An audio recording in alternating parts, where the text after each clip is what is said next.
Hello students, आज आम +3 6 semester DSC 3 America और रूस सहित भारतर संपर्क यही चैप्टर आज आम मोस्ट इम्पोर्टाट दुईटा क्वेश्चन डिस्कस करवा जैकि आपको एग्जाम बहुत हेल्प कर मो डिस्क्रिप्शन मोर कोर पेपर 13 और कोर पेपर 14 प्लेलिस्ट लिंक अच्छी आप विजिट कर प्लेलिस्ट गुड़िक देखिपारती।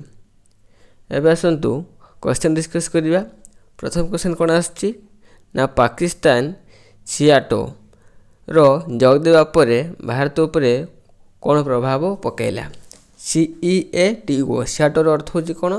यह एक संगठन जहाँकि अमेरिका द्वारा गठित कर जायथिला।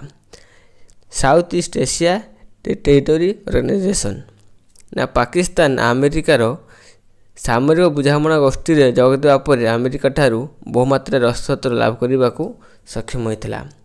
तेबले पाकिस्तान अमेरिकार सामरिक बुझामणा गोष्ठी रे जोग देला तापर कौन है ना अमेरिका ठारू से बहुत अस्त्र पाइबापी सक्षम है।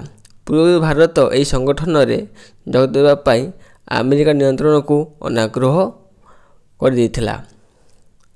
कारण यह रूसिया कम्युनिस्ट पार्टी विरोध में थिला। फल अमेरिका भारत मध्य संपर्कता तीव्रता होता।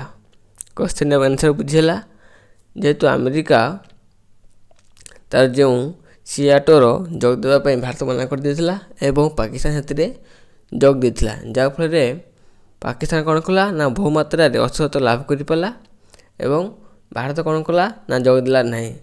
कारण कौन थिला ना रूसिया कम्युनिस्ट पार्टी विरोध थिला। देन आम नेक्स्ट क्वेश्चन को जीवा।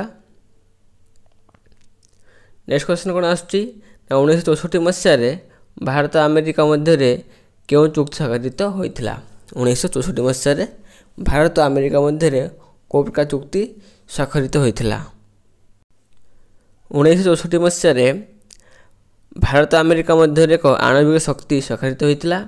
यह चुक्ति अनुसार टारपुर ठारे एक आणविक शक्ति प्लान प्रतिष्ठा करने अमेरिका $80 मिलियन साइज आकार प्रदान करथिला।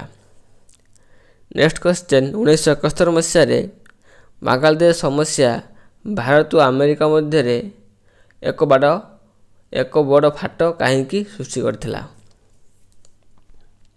आंसर कौन हम ना बांग्लादेश समस्यार अमेरिका भारत विरोधी चिंताधारा ग्रहण करथिला। बांग्लादेश समस्या कौन होता ना अमेरिका हूँ भारत विरोधी चिंताधारा ग्रहण करथिला और अमेरिका सहयोग में पाकिस्तान 1971 मसीह बांग्लादेश आक्रमण कला। प्रथम पॉइंट कौन आइला? प्रथम पॉइंट आइला बांग्लादेश जो समस्या देखा जाता हूँ भारत विरोधी चिंताधारा थिला प्लस अमेरिका साहाय्य पाकिस्तान कौन कला ना 1971 मसीह बांग्लादेश को आक्रमण कला। यह मध्य भारत और सोवियत यूनियन मध्य बंधुतार चुक्ति स्वाक्षरित होता। फल भारत अमेरिका संपर्क में अवनति देखा देथिला। नेक्स्ट क्वेश्चन 1980 दशक भारत अर्थनीति किपरि विपरीत भाव में प्रभावित होता। 1980 दशक उभय देश प्रतिनिधि मानकर भारत अर्थनीति और यह बहुमुखी साहाय्य प्रदान करने उपर मत पार्थक्य देखा देथिला। यही मतरे IMF विश्व बैंक और यार ऋण नीति आंतर्जातिक विकास संघ और एशिया विकास बैंक कार्यकारिता प्रतिफलित होता। यह भारत अर्थनैतिक स्वार्थ को विपरीत भाव में प्रभावित करथिला। नेक्स्ट क्वेश्चन जीवा। अफगानिस्तान युद्ध पर अमेरिका भारत प्रति आकृष्ट किपरि हैला। अफगानिस्तान युद्ध पर अमेरिका कहीं भारत प्रति आकृष्ट है। ये क्वेश्चन इंपोर्टेंट अच्छी। तो अफगानिस्तान युद्ध पर अमेरिका निकट में पाकिस्तान गुरुत्व ह्रास पाइला। जितेबाला अफगानिस्तान युद्ध पर कौन है ना पाकिस्तान गुरुत्व अमेरिका पाखरे ह्रास पाइला। पाकिस्तान आणविक शक्ति अधिकारी होगा इच्छा अमेरिका मुंड व्यथार कारण है। जेहेतु पाकिस्तान एक हूँ आणविक शक्ति संपन्न राष्ट्र सेटा मध्य अमेरिका पाई एक बड़ समस्या सृष्टि होता। आर्थिक दृष्टि पाकिस्तान ठार भारत एक बृहत्तर बजार तेणु अमेरिका भारत प्रति आकृष्ट होता। देन आम नेक्स्ट क्वेश्चन को जीवा। ଆମେରିକା ବାଧ୍ୟ କରିବା ସତ୍ତ୍ୱେ ଭାରତ ବ୍ୟାପକ ପରୀକ୍ଷା ନିଷେଧ ଚୁକ୍ତି ସିଟିବିଟିରେ କାହିଁକି ସ୍ୱୀକାର କରିନଥିଲା? ଆମେରିକା ବାଧ୍ୟ କରିବା ସତ୍ତ୍ୱେ ଭାରତ ବ୍ୟାପକ ପରୀକ୍ଷା ନିଷେଧ ଚୁକ୍ତି ବା ସିଟିବିଟିରେ କାହିଁକି ଚୁକ୍ତି ବା ସ୍ୱୀକାର କରିନଥିଲା? ଭାରତ ବ୍ୟାପକ ପରୀକ୍ଷା ନିଷେଧ ଚୁକ୍ତିରେ ସ୍ୱୀକାର କରିନଥିଲା କାରଣ ଭାରତ ମତ ଦେଇଥିଲା କ'ଣ? ଏହାର ଏକ ସଦସ୍ୟ ହୋଇନଥିଲେ ମଧ୍ୟ ତାହାକୁ କରିବାକୁ ପଡ଼ୁଛି। ଏହାର ସଦସ୍ୟ ହୋଇନଥିଲେ ମଧ୍ୟ ତାହା କରିବାକୁ ପଡ଼ୁଛି, ଯାହା ବିଭେଦ ସୃଷ୍ଟି କରୁଛି। ଚୀନ ଏକ ଆଣବିକ ଶକ୍ତି ସମ୍ପନ୍ନ ରାଷ୍ଟ୍ର ଏବଂ ପାକିସ୍ତାନକୁ ସେ ସାହାଯ୍ୟ କରୁଛି। ଭାରତ ନିରାପତ୍ତା ସୁରକ୍ଷିତ ନୁହେଁ କାହିଁକି ନା ଚୀନ ପାଖରେ ଆଣବିକ ଶକ୍ତି ଅଛି ଏବଂ ସେ ପାକିସ୍ତାନକୁ ସାହାଯ୍ୟ କରୁଛି। ଦ୍ୱିତୀୟରେ କ'ଣ? ଦ୍ୱିତୀୟ ପଏଣ୍ଟ ଆସୁଛି ଯେହେତୁ ତାଙ୍କ ପାଖରେ ଆଣବିକ ଶକ୍ତି ଅଛି ଆମ ପାଖରେ ନାହିଁ, ସେଥିପାଇଁ ସେ ଅସୁରକ୍ଷିତ ମନେ କରୁଛୁ। ଯଦି ଆଣବିକ ନିରସ୍ତ୍ରୀକରଣ ପାଇଁ ପଦକ୍ଷେପ ଗ୍ରହଣ କରାଯିବ ତାହେଲେ ଭାରତ ସିଟିବିଟିରେ ସ୍ୱୀକାର କରିବ। ଏଟା ଥିଲା ସିଟିବିଟିରେ ସ୍ୱୀକାର ନ କରିବାର ମେଜର ପଏଣ୍ଟ। ପ୍ରଥମ କ'ଣ ପଏଣ୍ଟ ହେଲା? ଯେହେତୁ ପାକିସ୍ତାନକୁ ଚୀନ ସାହାଯ୍ୟ କରୁଛି, ଚୀନ ପାଖରେ ଆଣବିକ ଶକ୍ତି ସମ୍ପନ୍ନ ରାଷ୍ଟ୍ର, ତା ପାଖରେ ପରମାଣୁ ଅଛି, ଆମ ପାଖରେ ନାହିଁ। ଦ୍ୱିତୀୟ ପଏଣ୍ଟ କ'ଣ ହେଲା? ଯଦି ଆଣବିକ ନିରସ୍ତ୍ରୀକରଣ କରାଯିବ ବା ପଦକ୍ଷେପ ଗ୍ରହଣ କରାଯିବ ତେବେ ଭାରତ ନିଶ୍ଚିତ ରୂପେ ସିଟିବିଟି ସ୍ୱୀକାର କରିବ। ଆଣବିକ ନିରସ୍ତ୍ରୀକରଣ ମାନେ କ'ଣ? ନା କାହା ପାଖରେ ସେ ଅସ୍ତ୍ରଟି ରହିବ ନାହିଁ ଏବଂ କେହି ତାକୁ ୟୁଜ୍ କରିବେ ନାହିଁ। ନେକ୍ସଟ କ୍ୱେଶ୍ଚନ୍ ଯିବା। 1999 ମସିହାରେ ସେପ୍ଟେମ୍ବର ମାସରେ ମିଳିତ ଜାତିସଂଘ ଅଧିବେଶନରେ ନିରସ୍ତ୍ରୀକରଣ ଓ ଅସ୍ତ୍ରଶସ୍ତ୍ର ନିୟନ୍ତ୍ରଣ କ୍ଷେତ୍ରରେ ଭାରତର ଭୂମିକାକୁ କାହିଁକି ଆମେରିକା ଦ୍ୱାରା ଉଚ୍ଚ ପ୍ରଶଂସା କରାଯାଇଥିଲା? ନା ମିଳିତ ଜାତିସଂଘ ଅଧିବେଶନରେ ନିରସ୍ତ୍ରୀକରଣ ଓ ଅସ୍ତ୍ରଶସ୍ତ୍ର ନିୟନ୍ତ୍ରଣ କ୍ଷେତ୍ରରେ ଭାରତର ଭୂମିକାକୁ ଉଚ୍ଚ ପ୍ରଶଂସା କରାଯାଇଥିଲା। କାରଣ କ'ଣ? ନା ଆମେରିକା ସ୍ୱୀକାର କରିଥିଲା ଯେ 1998 ମସିହାରେ ଭାରତ ଆଣବିକ ପରୀକ୍ଷା କରିବା ପରେ ଏହା ଏକ ଆଣବିକ ଶକ୍ତି ସମ୍ପନ୍ନ ରାଷ୍ଟ୍ରରେ ପରିଣତ ହୋଇଛି। ଆମେରିକା ମଧ୍ୟ ଦୃଢ଼ ସ୍ୱରରେ ମତ ଦେଇଥିଲା କ'ଣ? ନିଜର ଆଣବିକ ସୁରକ୍ଷା ହେଉଛି ଭାରତ ସାର୍ବଭୌମତ୍ୱ ଅଧିକାର। କ'ଣ କହିଲା ଆମେରିକା? ଯେ ଭାରତର ଯେଉଁ ଆଣବିକ ଶକ୍ତି ସିଏ ରାଷ୍ଟ୍ର ହୋଇଛି ବା ସିଏ ପରମାଣୁ ସମ୍ପନ୍ନ ରାଷ୍ଟ୍ରଟି ହୋଇଛି, ସେଥିପାଇଁ ସିଏ ହେଉଛି ଏକ ସାର୍ବଭୌମତ୍ୱ ଅଧିକାର। ସେ ନିଜର ରକ୍ଷା କରିବା ପାଇଁ ସେ ଶକ୍ତିଟି ବା ପରମାଣୁଟି ତିଆରି କରିଛି। ଏହି କଥାଟି ସେ ଆମେରିକା କହିଥିଲା। ଭାରତ ଏକ ସ୍ଥିର ଆଉ କ'ଣ କଲା? ନା ଭାରତ ଏକ ସ୍ଥିର ଓ ଗଣତାନ୍ତ୍ରିକ ରାଷ୍ଟ୍ର ହୋଇଥିବାରୁ ଆମେରିକା ଭାରତକୁ ଅଧିକ ପସନ୍ଦ କରିବାକୁ ଆରମ୍ଭ କଲା। ମେଜର ପଏଣ୍ଟ ହେଉଛି ଦୁଇଟା। ପ୍ରଥମ କ'ଣ? ନା ନିଜର ଆଣବିକ ସୁରକ୍ଷା ହେଉଛି ଭାରତ ସାର୍ବଭୌମତ୍ୱ ଅଧିକାର, ପ୍ରଥମ ପଏଣ୍ଟ। ଦ୍ୱିତୀୟ କ'ଣ? ଏକ ସ୍ଥିର ଓ ଗଣତାନ୍ତ୍ରିକ ରାଷ୍ଟ୍ର ହୋଇଥିବାରୁ ଆମେରିକା ଭାରତକୁ ପସନ୍ଦ କରିଥିଲା। ଦେନ୍ ଆମେ ନେକ୍ସଟ କ୍ୱେଶ୍ଚନକୁ ଯିବା। ଦି ଟ୍ରିନିଟି କ'ଣ? ଦି ଟ୍ରିନିଟି କ'ଣ? ନା ଦି ଟ୍ରିନିଟି ହେଉଛି ଏକ ବ୍ୟବସ୍ଥା ଯାହା ମାଧ୍ୟମରେ ଉଭୟ ଦେଶ ମଧ୍ୟ ସମ୍ପର୍କ ସହଜ ହୋଇପାରିବ। ଏଥିରେ ଭାରତ ଓ ଆମେରିକା ମଧ୍ୟରେ ଥିବା ଉତ୍ତମ ବୁଝାମଣା କ୍ଷେତ୍ରରେ ସମସ୍ୟାବହୁଳ କ୍ଷେତ୍ର ମଧ୍ୟ ସ୍ଥାନ ପାଇଥିଲା। Next question. 1949 ମସିହାରେ ସୋଭିଏତ ରୁଷିଆ ଓ ଭାରତ ମଧ୍ୟରେ ସମ୍ପାଦିତ ହୋଇଥିବା ବାଣିଜ୍ୟ ଚୁକ୍ତି କ'ଣ? 1949 ମସିହାରେ ସୋଭିଏତ ରୁଷିଆ ଓ ଭାରତ ମଧ୍ୟରେ ସମ୍ପାଦିତ ହୋଇଥିବା ବାଣିଜ୍ୟ ଚୁକ୍ତିଟି କ'ଣ? ବାଣିଜ୍ୟ ଚୁକ୍ତି ହେଉଛି କ'ଣ? ନା ଭାରତ ଚା ଓ ଝୋଟର ରୁଷିଆକୁ ରପ୍ତାନି କରିବ। ଭାରତ କ'ଣ କରିବ? ଭାରତରୁ ଚା ଓ ଝୋଟ ରୁଷିଆକୁ ରପ୍ତାନି କରିବ। ତା ବଦଳରେ ରୁଷିଆ 20 ଲକ୍ଷ ଟନ୍ ଗହମ ଓ ମକା ଭାରତକୁ ରପ୍ତାନି କରିବ। ଏହି ଚୁକ୍ତିରେ ବୈଜ୍ଞାନିକ ଜ୍ଞାନକୌଶଳର ଆଦାନ ପ୍ରଦାନ ମଧ୍ୟ ବ୍ୟବସ୍ଥା କରାଯାଇଥିଲା। ନେକ୍ସଟ କ୍ୱେଶ୍ଚନ୍ ଯିବା। ତାସ୍କେଣ୍ଟ ଚୁକ୍ତି କ'ଣ? ତାସ୍କେଣ୍ଟ ଚୁକ୍ତି କ'ଣ? ନା 1965 ମସିହାରେ ଭାରତ ପାକିସ୍ତାନ ଯୁଦ୍ଧ ପରେ ସୋଭିଏତ ରୁଷିଆ ନିରାପତ୍ତା ପରିଷଦରେ ଦୁଇ ଦେଶ ମଧ୍ୟରେ ଯୁଦ୍ଧ ବିରତି ଆଣିବାକୁ ଚେଷ୍ଟା କରାଯାଇଥିଲା।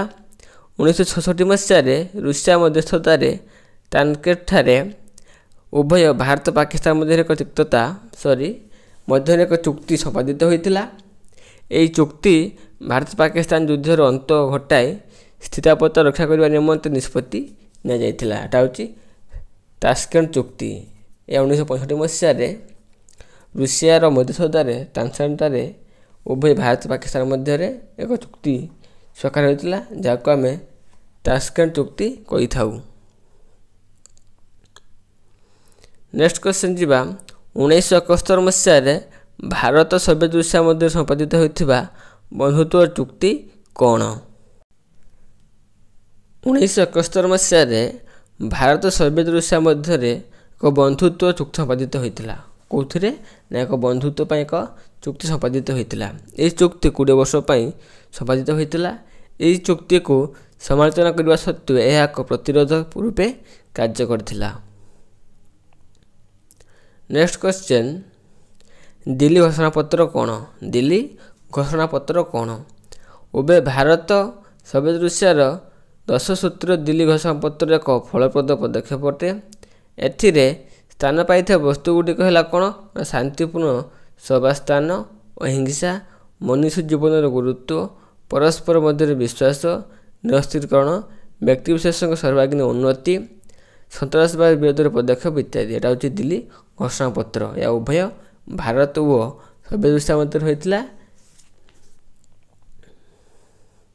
ନେକ୍ସଟ କ୍ୱେଶ୍ଚନ୍ ଯିବା, ରୁଷିଆ ଭାରତ କିପରି ଏକ କୌଶଳପୂର୍ଣ୍ଣ ସହଯୋଗୀ ଅଟେ? ରୁଷିଆ ଭାରତର କିଏ? ନା ରୁଷିଆ ଭାରତର କିପରି ଏକ କୌଶଳପୂର୍ଣ୍ଣ ସହଯୋଗୀ ଅଟେ? କାର୍ଗିଲ ଯୁଦ୍ଧ ରୁଷିଆ ଭାରତକୁ ସମ୍ପୂର୍ଣ୍ଣ ଭାବେ ସହଯୋଗ କରିଥିଲା। ଯେଉଁ ଆମର କାର୍ଗିଲ ଯୁଦ୍ଧ ହୋଇଥିଲା ସେଥିରେ ରୁଷିଆ ଆମକୁ ସମ୍ପୂର୍ଣ୍ଣ ରୂପେ ସହଯୋଗ କରିଥିଲା ଓ ନିୟନ୍ତ୍ରଣ ରେଖାକୁ ସମ୍ମାନ ଦେଇ ସବୁ ସୈନ୍ୟ ଅପସାରଣ କରିବା ପାଇଁ ପାକିସ୍ତାନକୁ ନିର୍ଦ୍ଦେଶ ଦେଇଥିଲା।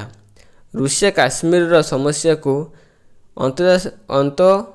ଅନ୍ତର୍ଜାତୀୟକରଣ ନକରି ସିମଲା ରାଜିନାମା ଓ ଲାହୋର ଘୋଷଣାପତ୍ର ଅନୁସାରେ ସମାଧାନ କରିବା ପାଇଁ ଗୁରୁତ୍ୱ ଦେଇଥିଲା। ଯେଉଁ କାଶ୍ମୀର ସମସ୍ୟା ଆଜି ପର୍ଯ୍ୟନ୍ତ ଅଛି, ଯେହେତୁ ଆଜି ଏବେ ଉଠିଯାଇଛି, ସେସବୁ ସମୟରେ ଏହି ସମସ୍ୟାକୁ ଆନ୍ତର୍ଜାତୀୟକରଣ ନକରି ସେ କ'ଣ କଲା ନା ସିମଲା ରାଜିନାମା ଏବଂ ଲାହୋର ଘୋଷଣାପତ୍ରରେ ଏସବୁ କାଶ୍ମୀର ସମସ୍ୟା ସମାଧାନ କରିବା ପାଇଁ ପଦକ୍ଷେପ ନେଇଥିଲା। ଏହା ବ୍ୟତୀତ କ'ଣ ହୋଇଥିଲା ନା ଏହା ବ୍ୟତୀତ ରୁଷିଆ ଭାରତକୁ ଏପରି ଏକ ଅସ୍ତ୍ର ଏକତ୍ର କରିବାକୁ ରାଜି ହୋଇଥିଲା। ଆଉ କ'ଣ ନା ଭାରତକୁ ଏପରି ଅସ୍ତ୍ର ଏକତ୍ର କରିବା ପାଇଁ ମଧ୍ୟ ରାଜି ହୋଇଥିଲା, ଯାହା ସେ କାହାକୁ ଦେଇନଥିଲା ବା ବିକ୍ରି କରିନଥିଲା। ଏଥିରୁ ଜଣାଯାଏ ଯେ ରୁଷିଆ ଭାରତ ଏକ କୌଶଳପୂର୍ଣ୍ଣ ସହଯୋଗୀ। ସେ ଦୁଇଟି ପଏଣ୍ଟ ମୁଖ୍ୟ ପଏଣ୍ଟ। ଯେଉଁ କାଶ୍ମୀର ସମସ୍ୟା ଥିଲା ତାକୁ ଆନ୍ତର୍ଜାତିକରଣ ନ କରିବା ପାଇଁ ସେ କ'ଣ କଲା ନା ସିମଲା ରାଜିନାମା ଓ ଲାହୋର ଘୋଷଣାପତ୍ର ଅନୁସାରେ ସମାଧାନ କରିବା ପାଇଁ ଗୁରୁତ୍ୱ ଦେଇଥିଲା ଏବଂ ଅସ୍ତ୍ର ଗୁଡ଼ିକ ଏକତ୍ର କରିବା ପାଇଁ ରାଜି ହୋଇଥିଲା, ଯାହାକି ସେ କାହାକୁ କେବେ ଦେଇନଥିଲା ବା ବିକ୍ରି କରିନଥିଲା। ଏଇ ଦୁଇଟି ମୁଖ୍ୟ ପଏଣ୍ଟ ଯାହାକି ଆମେ କହିପାରିବା ରୁଷିଆ ଭାରତ ଏକ କୌଶଳପୂର୍ଣ୍ଣ ସହଯୋଗୀ। ନେକ୍ସଟ କ୍ୱେଶ୍ଚନ୍ ଯିବା, ସମବାୟ ନିରାପତ୍ତା ବ୍ୟବସ୍ଥା କ'ଣ? ସମବାୟ ନିରାପତ୍ତା ବ୍ୟବସ୍ଥା କ'ଣ? 2001 ମସିହାରେ ଉଭୟ ଦେଶ ଆନ୍ତର୍ଜାତିକ ସନ୍ତାସବାଦ ବିରୋଧରେ ସଂଗ୍ରାମ ଜାରି ରଖିବେ ବୋଲି ଏକମତ ଦେଇଥିଲେ। ସେଥିପାଇଁ ଉଭୟ ଏକ ନୂଆ ସମବାୟ ନିରାପତ୍ତା ବ୍ୟବସ୍ଥା ସୃଷ୍ଟି ଉପରେ ଗୁରୁତ୍ୱ ଆରୋପ କରିଥିଲେ। 2002 ମସିହାରେ ଉଭୟ ଦେଶ ସନ୍ତାସବାଦ ସୁଲଭ କରିବା ପାଇଁ ମିଳିତ ଗୋଷ୍ଠୀ ଗଠନ କରିଥିଲେ। ଏଇଟା ହେଉଛି କ'ଣ? ସମବାୟ ନିରାପତ୍ତା ବ୍ୟବସ୍ଥା। ଏ ଥିଲା ଆପଣଙ୍କର DSC 3